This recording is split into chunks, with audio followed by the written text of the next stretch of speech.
everyone! If you enjoy my channel, please support me with one like, one subscribe, and one share. The man who gave up on love. What if the person you're supposed to meet doesn't show up until after you've stopped looking? What if the love you've been waiting for arrives at a moment when you've completely given up hope, when you've convinced yourself that you're too old, too broken, too far gone for anyone to want you? That was my brother's story. His name is James, and at 45, he had decided that love was something that happened to other people.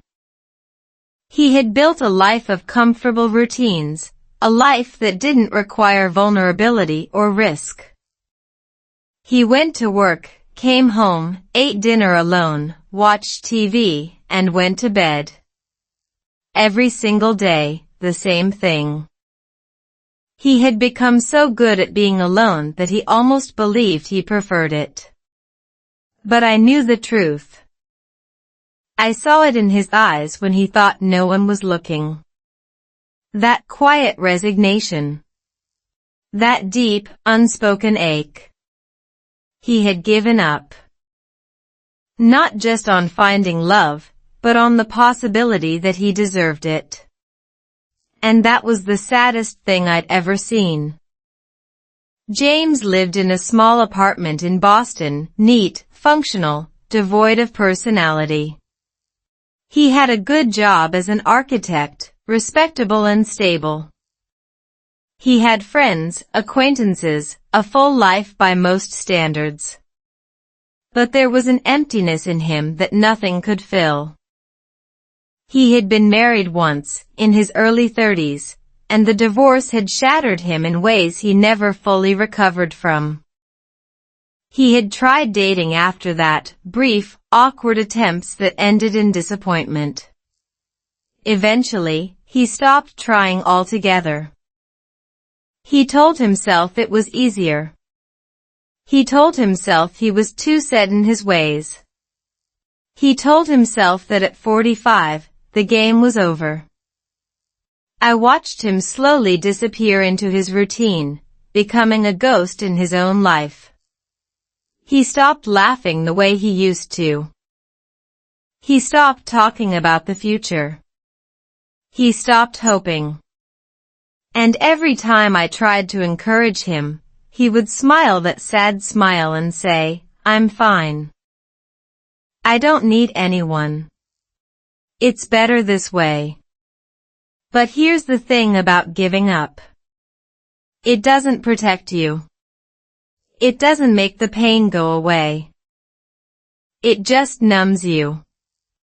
And numbness, I've learned, is its own kind of suffering. I started reading about something called learned helplessness, a psychological concept where people stop trying because they've learned from past failures that their efforts don't matter. James had been hurt so many times that his brain had wired itself to expect disappointment.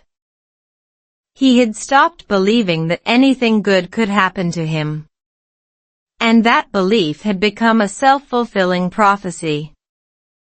He was so convinced that love was impossible that he wasn't even looking anymore.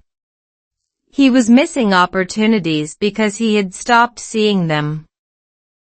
And that realization, that he was blocking his own happiness, was the beginning of his transformation.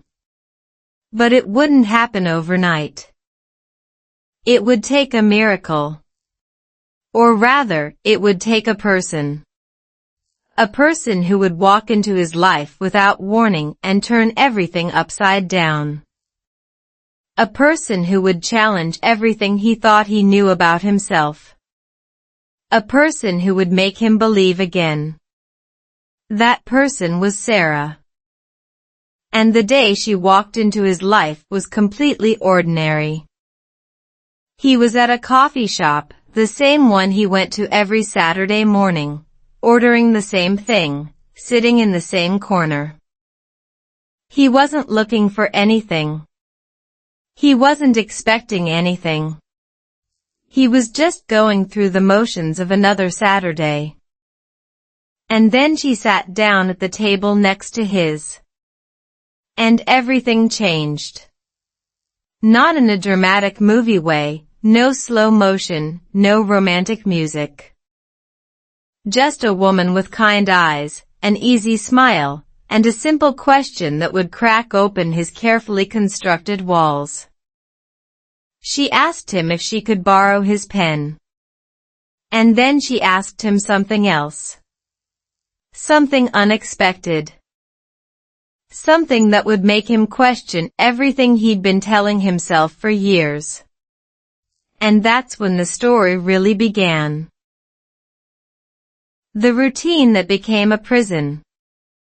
Have you ever noticed how routine can feel like a warm blanket at first, but slowly, imperceptibly, it becomes a cage? You tell yourself you're comfortable, that you like the predictability, that you don't need anything more. But underneath the comfort, there's a quiet desperation, a voice that whispers, "Is this all there is?" That was James's life. Every morning, the same alarm at 6:30. The same shower. The same breakfast, oatmeal with a banana, black coffee. The same commute to his office in downtown Boston, where he'd spend 8 hours designing buildings for other people's lives. The same drive home. The same dinner, eaten in front of the same TV shows he'd already seen. The same bed, the same ceiling, the same thoughts circling in his head until he fell asleep. It was safe. It was predictable. It was slowly killing him. I visited James one weekend, and I was struck by how sterile his apartment felt. Everything was in its place. Nothing was out of order. There were no photographs on the walls, no personal touches, no evidence that a real person lived there. It was like a showroom, beautiful, but empty. "You could live anywhere," I said, trying to sound casual. "Why do you stay here?" He shrugged. "It's fine. I don't need much. I'm not home that often anyway." But I knew that was a lie. He was home all the time. He just didn't want to admit that his home felt more like a holding cell than a sanctuary. I started to see how his routine had become a prison, a self-imposed sentence for a crime he hadn't committed. He was punishing himself for past failures by denying himself any possibility of future joy. And that was heartbreaking. Psychologists talk about something called learned helplessness, a state where people stop trying to improve their situation because they've learned from past experiences that their efforts don't matter. James had experienced so much disappointment, the divorce, the failed relationships, the loneliness, that he had stopped believing anything could change. He had convinced himself that his routine was protection, but it was really just avoidance. He was avoiding risk, avoiding vulnerability, avoiding any chance of being hurt again. And in doing so, he was also avoiding any chance of being happy. I tried to talk to him about it. "Don't you ever want more?" I asked. "Don't you ever look at your life and think, this isn't enough?" He gave me that sad smile. "I used to," he said. "But wanting things just hurts. It's easier to want nothing." The problem with wanting nothing is that it doesn't protect you from loneliness. It just makes you numb to it. And numbness, I've learned, is its own kind of suffering. James had stopped feeling the pain of being alone, but he had also stopped feeling anything else. No excitement. No anticipation. No joy. He was sleepwalking through his life, waiting for something to happen that he didn't believe ever would. But here's the thing about life. It has a way of surprising you when you least expect it. And one ordinary Saturday morning, in a coffee shop he'd been to 1,000 times, James's routine finally broke. A woman asked him for his pen. And that small, simple request was about to change everything. The day everything changed. What if the most ordinary moment of your life turns out to be the most extraordinary? What if a simple request, "Can I borrow your pen?" becomes the hinge on which your entire future swings? That's exactly what happened to James on that Saturday morning. He was sitting in his usual corner of the coffee shop, nursing his black coffee, staring absently at his phone, when a voice broke through his thoughts. "Excuse me? I'm so sorry to bother you, but do you have a pen I could borrow? Mine just ran out." He looked up, and there she was. A woman with kind brown eyes and an easy smile, holding a notebook and looking slightly flustered. It was a completely ordinary request. The kind of thing that happens 100 times a day. But something about the way she looked at him, like she actually saw him, not just a stranger in a coffee shop, made his heart skip a beat. He fumbled in his bag, found a pen, and handed it to her. "Thanks," she said. "You're a lifesaver." She sat down at the table next to his, and James tried to go back to his phone. But he couldn't focus. He kept stealing glances at her, the way she tapped her pen against her notebook, the way she chewed her lip when she was thinking, the way she laughed quietly at something she was writing. He didn't know why, but he couldn't look away. And then she looked up, caught his eye, and smiled. "I'm sorry," she said. "I'm being so rude. I should introduce myself. I'm Sarah." "James," he said, his voice coming out croakier than he'd intended. "Nice to meet you, James. Thanks again for the pen. I was in the middle of writing something really important, and I would have been lost without it." "What are you writing?" he asked, surprising himself. He wasn't someone who asked questions. He wasn't someone who started conversations. But something about Sarah made him want to know more. What followed was the longest conversation James had had with anyone in years. Sarah was a writer, a freelance journalist working on a piece about the city and the people who live there. She was curious, warm, and completely unfiltered. She asked him questions that felt both intrusive and welcome. "What do you do? What's your story? What makes you happy?" The last question stopped him cold. What made him happy? He couldn't remember the last time anyone had asked him that.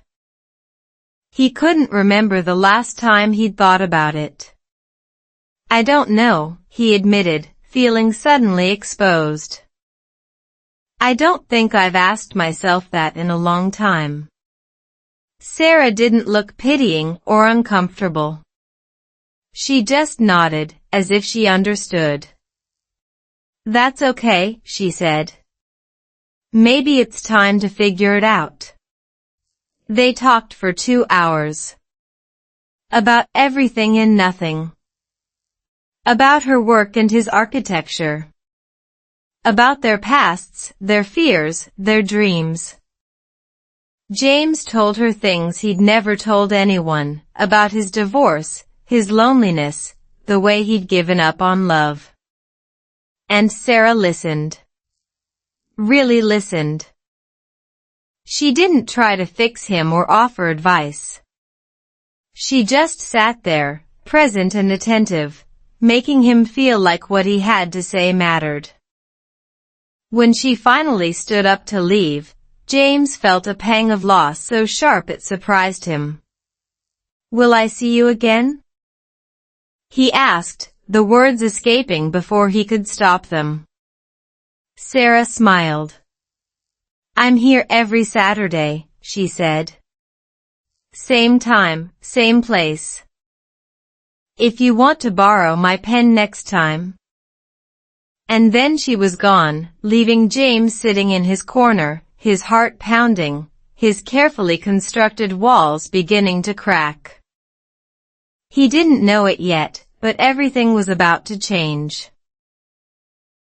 She wasn't what he expected.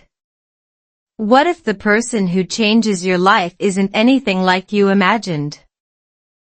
What if they don't fit your checklist, your assumptions, your carefully constructed idea of what love should look like? That's what James discovered about Sarah. On paper, she wasn't what he'd been looking for. She was older than him, 52, to be exact, 7 years his senior. She was divorced, with 2 grown children and a life that was completely her own. She wasn't trying to impress him or win him over. She didn't need anything from him. And that was exactly what made her so irresistible. James had spent years avoiding women who wanted something from him: marriage, security, a future. But Sarah wasn't asking for any of that. She was just being herself. And being herself was enough to make him rethink everything. The following Saturday, James found himself at the coffee shop an hour earlier than usual. He told himself it was because he wanted to get a good seat, but he knew the truth. He was hoping to see Sarah again. He ordered his coffee, sat in his corner, and tried to look casual. When she walked in, his heart did something it hadn't done in years: it skipped. Not dramatically, not like in the movies. Just a small, quiet flutter. She saw him and smiled. "You came back," she said, as if she'd been expecting him. "I said I would," he replied, trying to sound nonchalant. "I wanted to return your pen." She laughed, a warm, genuine laugh that made him want to hear it again and again. "You can keep it," she said. "Consider it a gift for saving my writing career." They spent the next 3 hours talking. And in that time, James realized that Sarah was nothing like the women he'd dated in the past. She didn't ask him about his job, his salary, or his future plans. She asked him about his dreams, the ones he buried so deep he'd almost forgotten they existed. She asked him about his childhood, his parents, the things that had shaped him into the person he was. She asked him what he was afraid of. And when he hesitated, she didn't push. She just waited. Patiently. Lovingly.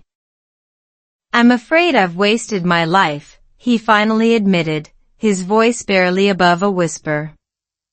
"I'm afraid it's too late to start over."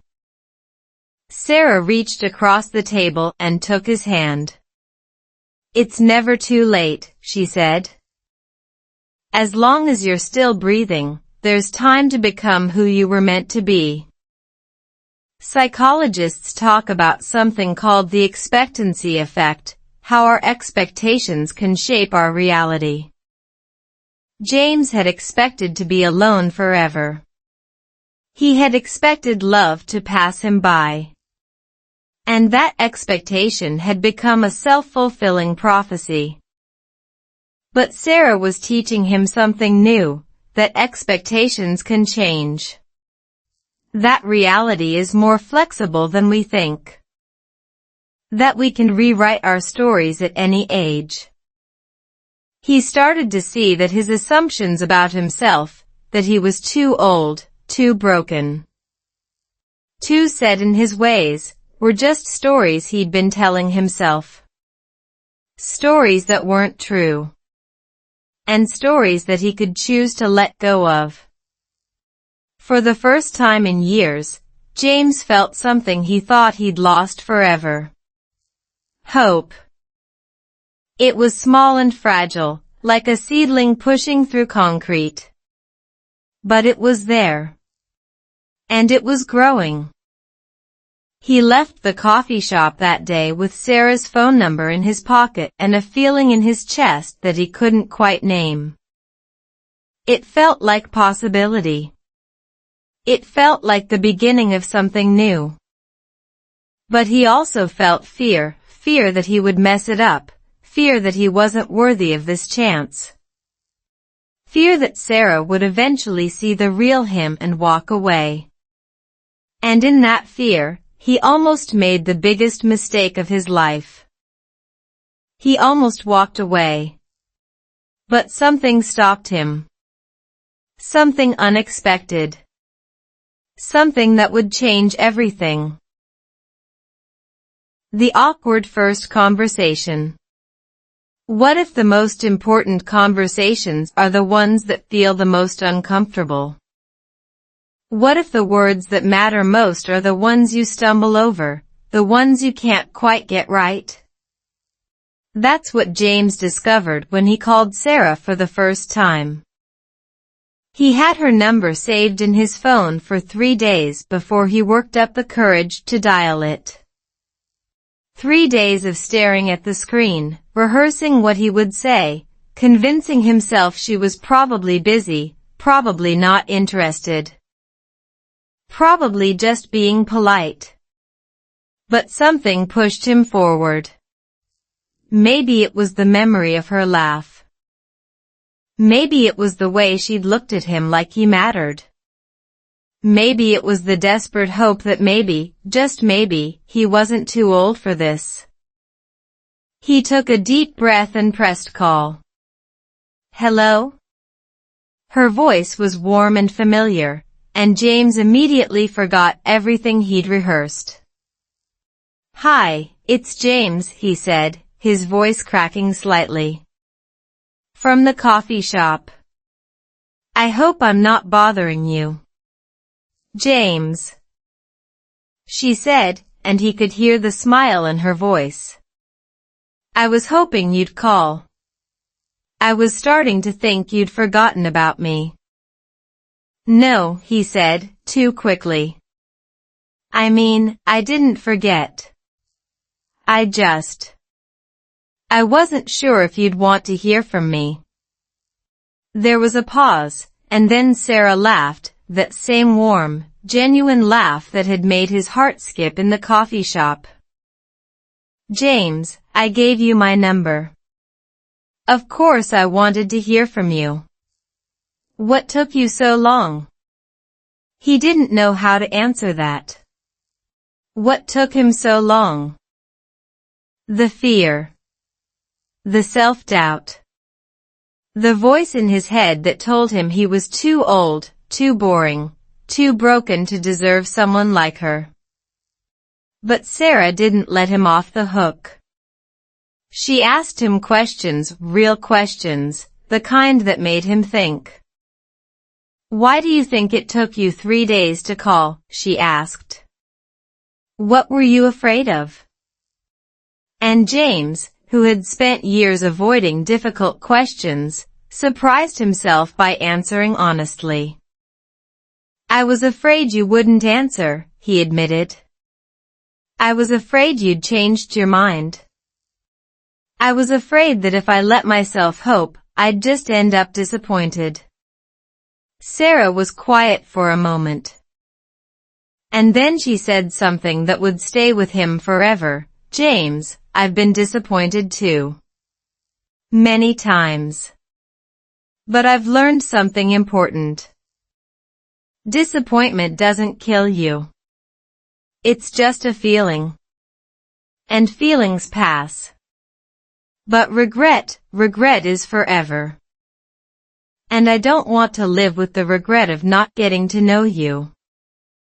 Psychologists talk about vulnerability as the foundation of genuine connection. It's the willingness to show up, to be seen, to risk being hurt. James had spent years avoiding vulnerability. He had built walls so high that no one could get in. But Sarah was showing him that vulnerability isn't weakness, it's courage. It's the courage to say, here I am. This is who I am. And I'm willing to risk being hurt because I believe you're worth it. And in that phone call, something shifted for James. He started to realize that he'd been so afraid of being hurt that he'd been missing out on being loved. And maybe, just maybe, the risk was worth taking. By the time they hung up, James had agreed to meet Sarah for dinner. Actual dinner. A real date. He felt exhilarated and terrified in equal measure. He couldn't remember the last time he'd been on a date. He couldn't remember the last time he'd felt this nervous. But underneath the nerves, there was something else. Something he thought he'd lost forever. Hope. Small and fragile, but undeniably present. He was about to discover that the most important conversations aren't the ones we plan. They're the ones that happen when we stop trying to be perfect and start being real. And Sarah was about to teach him that his imperfections weren't something to hide. They were what made him human. Why he almost walked away. Have you ever been so close to something beautiful that you could almost touch it, and then you ran away because you were terrified you didn't deserve it? That's what James almost did. After their first dinner date, after the hours of conversation and the laughter and the feeling that he'd finally found someone who saw him, James went home and did what he always did when he felt something real. He panicked. He sat in his apartment, staring at the walls, and the voice in his head started whispering, "You're too old for this. She's going to realize you're not worth it.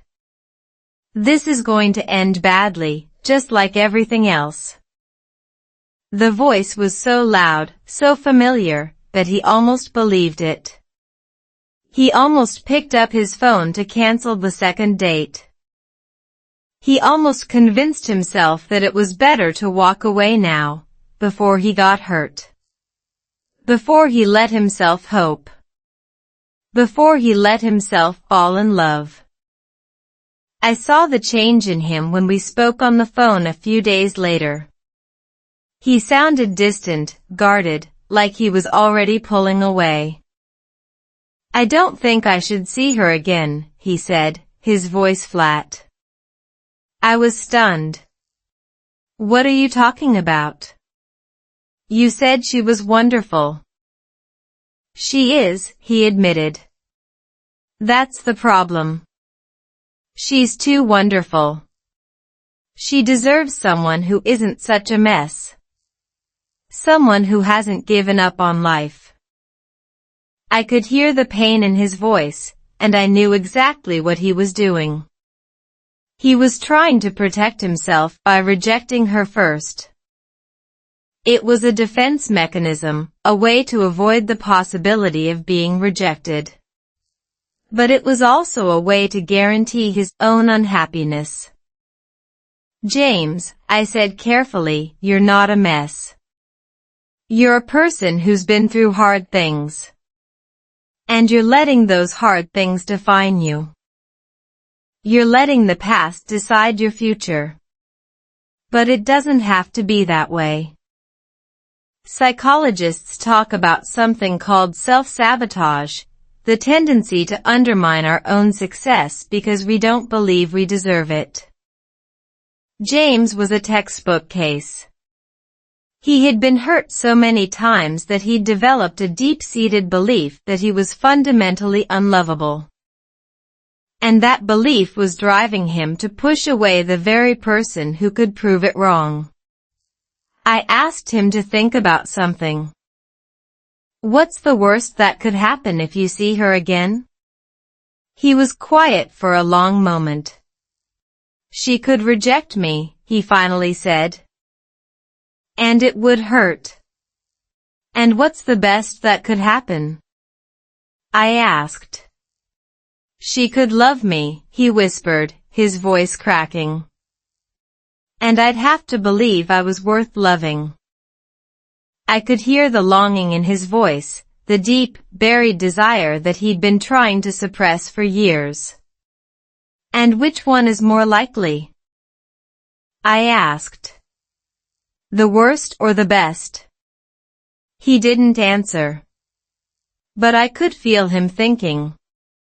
The next day, James called Sarah. He told her the truth, that he'd been scared, that he'd almost canceled, that he didn't feel worthy of her. And Sarah, in her beautiful, straightforward way, said something that changed everything. James, I'm not looking for someone perfect. I'm looking for someone real. Someone who's willing to try. And if you're not willing to try, then maybe we shouldn't see each other. But if you are, if you're willing to be scared and do it anyway, then I'd like to see where this goes. It was a challenge. A gentle, loving challenge. And James, for the first time in years, chose courage over fear. He chose to show up. Not because he was ready. Not because he was certain. But because he was tired of running. And because he believed that maybe, just maybe, Sarah was right. Maybe he was worth loving. Maybe it wasn't too late. Maybe this time would be different. The unexpected courage. What if courage isn't about being fearless? What if it's about being terrified and showing up anyway?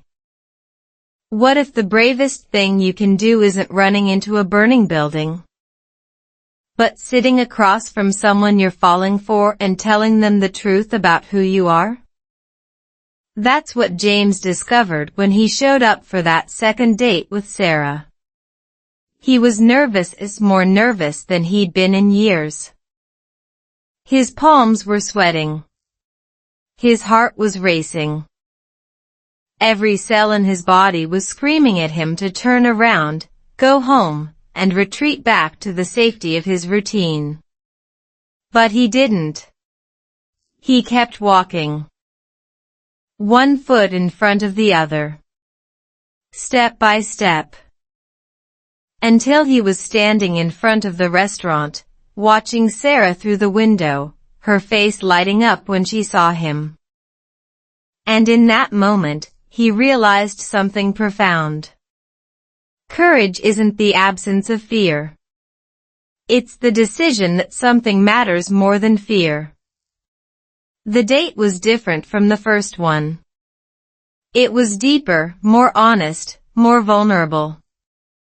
James told Sarah about his divorce, the real story, not the sanitized version he usually gave people. He told her about the shame he'd carried, the sense of failure that had haunted him for years. He told her about the loneliness, the routines, the way he'd given up on himself. And Sarah listened. She didn't flinch. She didn't look at him with pity. She just listened, her eyes soft and steady, making him feel like his story mattered. And when he was finished, she reached across the table and took his hand. "Thank you," she said. "Thank you for trusting me with that." James felt tears pricking at his eyes. No one had ever thanked him for being honest before. No one had ever made him feel like his pain was something to be honored, not hidden. Psychologists talk about something called post-traumatic growth, the idea that people can actually become stronger, more resilient, and more self-aware after going through difficult experiences. James had spent years thinking of his divorce as a failure, a stain on his life that could never be erased. But Sarah was showing him a different perspective. She was showing him that his struggles had shaped him into someone who was deeper, more compassionate, more capable of real connection. "You're not broken, James," she said. "You're just human. And being human means having scars. It means being shaped by what you've been through. And if you ask me, your scars make you beautiful." He didn't know how to respond to that. He'd never thought of himself as beautiful. He'd never thought of his pain as something that made him more lovable. But Sarah was teaching him to see himself differently. By the end of the night, James felt like a different person. He felt lighter, freer, more alive than he'd felt in years. He had taken a risk. He had been vulnerable. He had shown someone the parts of himself he'd been hiding for so long. And instead of being rejected, he'd been received with love. It was a revelation. It was a miracle. And it was just the beginning. As they walked out of the restaurant, Sarah stopped and turned to him. "James," she said, "I want you to know something. I don't know where this is going. I don't know if we'll be together forever or just for a season. But I know that I'm grateful for tonight.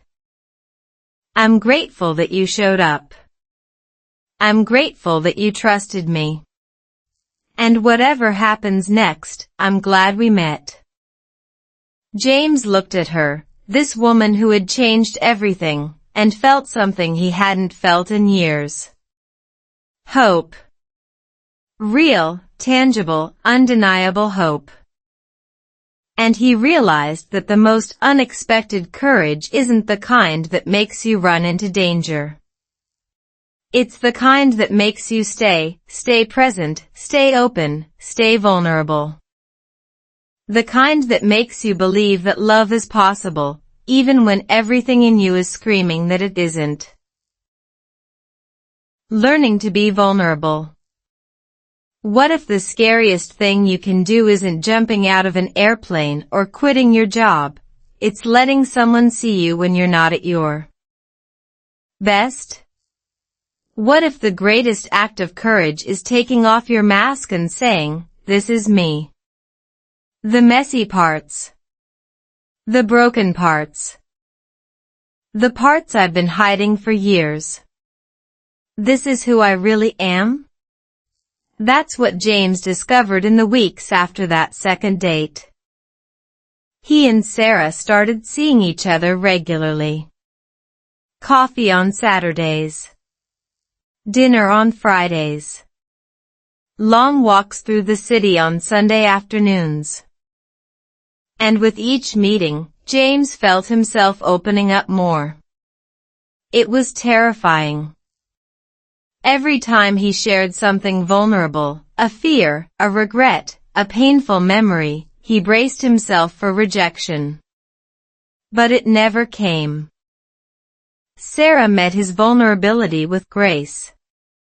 She listened without judgment. She held his hand when he cried. She made him feel like his struggles weren't something to be ashamed of, but something that made him human. James started to realize that vulnerability wasn't weakness. It was the foundation of true intimacy. He had spent so many years hiding, protecting himself from being hurt, that he had forgotten what it felt like to be truly seen. And being seen by Sarah, really seen, in all his imperfect glory, was the most liberating thing he'd ever experienced. He told her about the nights he'd spent alone, wondering if he'd ever be loved again. He told her about the dreams he'd abandoned, the career he'd settled for, the person he'd stopped believing he could become. And Sarah listened to it all. She didn't try to fix him. She didn't offer easy solutions. She just sat with him in his pain, her presence a quiet affirmation that he wasn't alone anymore. Psychologists talk about the power of being witnessed, the healing that comes from having someone truly see us in our struggles. James had been carrying his pain alone for so long that he'd forgotten how much it helped to share the weight. And Sarah, in her gentle, unassuming way, was teaching him that love doesn't require perfection. It requires presence. It requires showing up. It requires saying, I see you. I accept you. You don't have to be anyone other than who you are. One evening, after James had shared something particularly painful, a memory of his ex-wife that still stung, Sarah looked at him with such tenderness that he almost couldn't bear it. James, she said, do you know why I love spending time with you? He shook his head, afraid to hope. Because when you're with me, you don't pretend. You're real. And that's the most beautiful thing I've ever seen. James felt a lump form in his throat. He had spent his whole life pretending to be okay, pretending to be strong, pretending that he didn't need anyone. And now, here was someone who loved him not despite his realness, but because of it. He was learning something profound, that vulnerability isn't about oversharing or being weak. It's about giving someone the chance to love the real you. And in that, he was finding a kind of freedom he'd never known. But the most important lesson was still to come. The lesson about what happens when you learn to trust not just another person, but yourself. And that lesson would change everything. The love he never expected. What if the love you've been waiting for your whole life doesn't look anything like what you imagined? What if it's quieter, simpler, more ordinary than the fairy tales, but also deeper and more real? That's what James discovered in the months that followed. His relationship with Sarah grew slowly, like a garden tended with patience and care. There were no grand gestures, no dramatic declarations. Just two people showing up for each other, day after day, learning to trust and be trusted. James started to notice the small things, the way Sarah's eyes crinkled when she laughed, the way she hummed when she was cooking, the way she always remembered to ask about his day. And those small things, over time, added up to something profound. He realized that he had been waiting for a kind of love that only existed in movies. And what he'd found with Sarah was something better. Something real. He started to change in ways he hadn't expected. He started cooking, not because he needed to, but because he wanted to share meals with her. He started going for walks, not just as exercise, but as a way to spend time with her. He started paying attention to the world around him, noticing the beauty he'd been ignoring for years. The sunsets. The laughter of children. The way the city looked in the rain. He had been sleepwalking through his life, and Sarah had woken him up. He started to believe that maybe, just maybe, he was worthy of love. Not because he had changed, but because Sarah loved him exactly as he was. And that love was a mirror, reflecting back a version of himself he'd forgotten existed. Psychologists talk about something called attachment theory, the idea that our early relationships shape how we connect with others later in life. James had developed an avoidant attachment style, always keeping people at arm's length, terrified of getting too close. But Sarah's steady, consistent presence was teaching him something new, that not everyone leaves. That not everyone hurts you. That sometimes, love is safe. And that realization was slowly rewiring his brain, teaching him to trust in a way he'd never been able to before. He started to open up about his fears, the real ones, the ones he'd been hiding for years. And Sarah held them with her, gently, without judgment. She didn't try to fix them. She just said, "I'm here. I'm not going anywhere." And in those words, James found a safety he'd never known. One evening, sitting on his porch, watching the stars emerge one by one, James turned to Sarah and said something he'd never said to anyone before. "I love you." It was simple. It was ordinary. It was everything. Sarah smiled, that warm, radiant smile, and said, "I love you too, James. I've been waiting to hear you say that." He felt a wave of emotion so powerful it almost knocked him over. He had spent so many years believing he was unlovable, believing he was too old, too broken, too set in his ways. And now, here was this incredible woman, loving him not despite his imperfections, but because of them. It was a miracle he never expected. It was the love he'd given up on. And it was everything. The final lesson, it's never too late. What if the most important lesson you ever learn is that it's never too late? What if the story you thought was over is actually just beginning? What if the life you've been waiting for is already waiting for you, you just have to be brave enough to walk toward it? That's what James discovered, sitting on that porch with Sarah, holding her hand, watching the stars. He had spent 45 years believing that love was something that happened to other people. He had convinced himself that he was too old, too broken, too set in his ways for anyone to want him.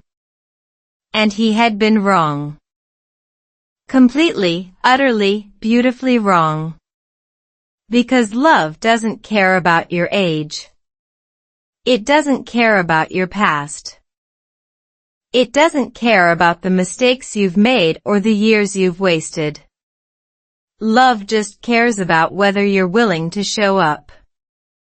Whether you're willing to try. Whether you're willing to believe that you deserve it. I think about James now, years later, and I hardly recognize him. He's not the same man who gave up on love at 45. He's not the man who sat alone in his apartment, eating dinner in front of the TV, convinced that his life was over. He's someone new. Someone braver. Someone who believes in possibility. He and Sarah got married, not a big wedding, not a dramatic affair. Just a small ceremony in a garden, surrounded by the people who loved them. James stood at the altar, at 50, looking at the woman who had changed everything, and he didn't feel old. He felt young. He felt alive. He felt like he was finally starting the life he'd been waiting for. And when he said "I do," he meant it.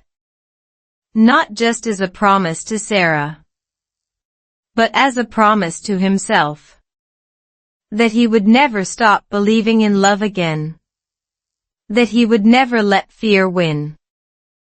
Psychologists talk about something called self-fulfilling prophecy, the idea that what we believe about ourselves shapes our reality. James had believed he was unlovable, and that belief had become a reality. But when he started to believe that he was worthy of love, that belief also became a reality. It wasn't magic. It was choice. The choice to show up. The choice to be vulnerable. The choice to risk being hurt because the alternative, never being loved, was worse. James's story taught me something profound, that it's never too late to change your story. It's never too late to rewrite the narrative you've been telling yourself. It's never too late to believe that you deserve more. Because you do. You always have. You just needed someone to remind you. So here's my final question for you. Not is it too late? Because that's the wrong question. The real question is, are you willing to try? Are you willing to show up, even when you're scared? Are you willing to be vulnerable, even when it's uncomfortable? Are you willing to believe that love is possible, even when everything in you is telling you it isn't? Because love isn't about age. It's not about perfection. It's not about having your life figured out. It's about courage. It's about showing up as you are, messy and imperfect, and trusting that someone will see you and love you anyway. James found that at 45. And you can find it too. Whatever age you are. Whatever your story is. It's never too late. It's never too late to believe. It's never too late to love. It's never too late to become the person you were always meant to be. That's everything for today. I'll make more videos like this in the future. Please subscribe to see them.